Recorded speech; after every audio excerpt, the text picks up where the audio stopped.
Hello, I'm Kenneth Himmler Sr., and I'm the CEO and founder of Integrated Asset Management, a wealth management and financial planning firm. Today, we are going to talk about the differences between asset allocation and trend following. I want to start off by helping you understand that there are certain methodologies and principles that you can follow. There's not the blindfold just throwing a dart at a board hoping that your money lands on the right stock or the right fund. Now I'm going to reference an actual analysis that was done back in the mid-80s, and this was done by an analysis firm called Brinson, Hood, Biebauer. You can actually Google that if you want to actually read the entire report, but I'm going to summarize it here for you. What they did in this firm is they did a statistical analysis looking back upon the prior 20 years, and they used 91 of the country's largest pension plans. The reason that they used the largest pension plans is because statistically, when a management firm has greater than $2 billion under management, they have on average 50 managers overseeing that portfolio. They also have a very large budget that's allocated towards intensive research, constant overseeing of economic indicators and price changes. They didn't want to look at the average daily investor because most investors don't really have principles that they follow by.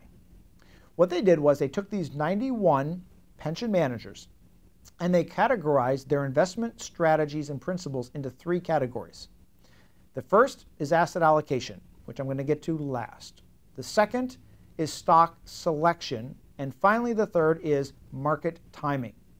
Here's what they did. They took that 20-year history and they found that less than 2% of all the returns were attributable to market timing.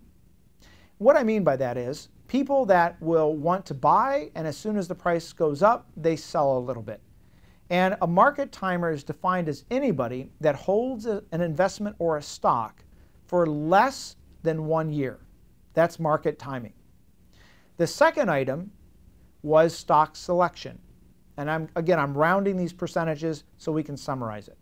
They found in this Brinson, Hood, Biebauer analysis that less than 4% of all of the returns were actually attributable to the stock selection. There are only so many Warren Buffetts in the world. And even Warren Buffett has made many mistakes, but he can afford it because he has that diversification.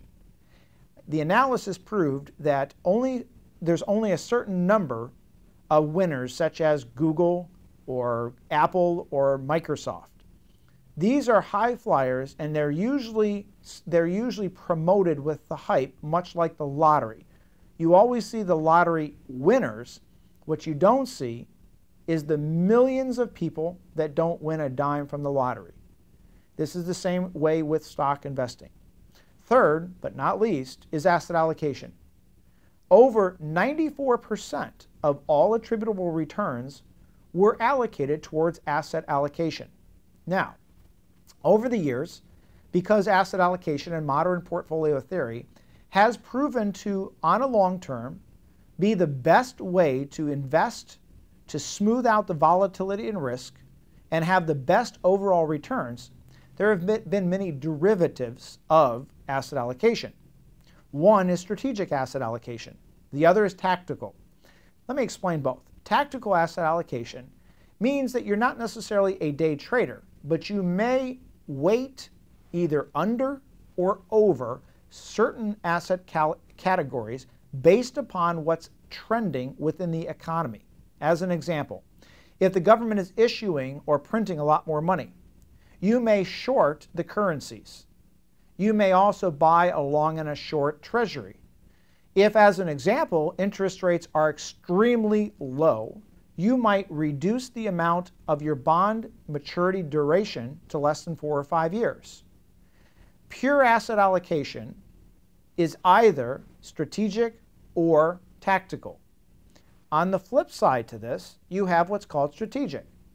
Now, strategic does not necessarily trend with what's going on with the economy, but it picks certain asset categories, might be small, mid, large cap, might be short, mid duration bonds, might be some foreign currencies, etc. The only time that you trade within a strategic asset allocation model is based upon a percentage change or it's based upon a calendar change. Let me explain. Some asset allocation models say that they will rebalance on the same day of each quarter of each year. The second says that they will trade or rebalance when a certain percentage in an asset category gets out of balance. Let me give you an example of that. The first is much easier to understand because it just happens maybe the first day of each quarter of each year. The second, which is a percentage rebalance, says that if you have, say, an allocation towards small cap stocks, and that small cap stock has a 5% allocation. Furthermore, you might have an allocation of long-term bonds of 5%. Because markets trend and change, you might say, I'm not going to make any changes until either one of those makes a change by greater than 2%. Not 2% of, but a total of 2. Let me give you an example. Let's say that the long-term bonds drop because the prices drop from a 5% allocation to a 3% allocation. The small cap stocks increase from a 5% to a 7%. So what a percentage rebalancing rule says is you will reduce the amount by selling in the small cap from 7 to 5. You will use that money to buy more long-term and increase from 3 to 5. Now, the rules say and statistics say the more you trade, the lesser your rate of return gets over time for 3 reasons. 1, commissions. 2, inaccuracies. 3, no one can trend.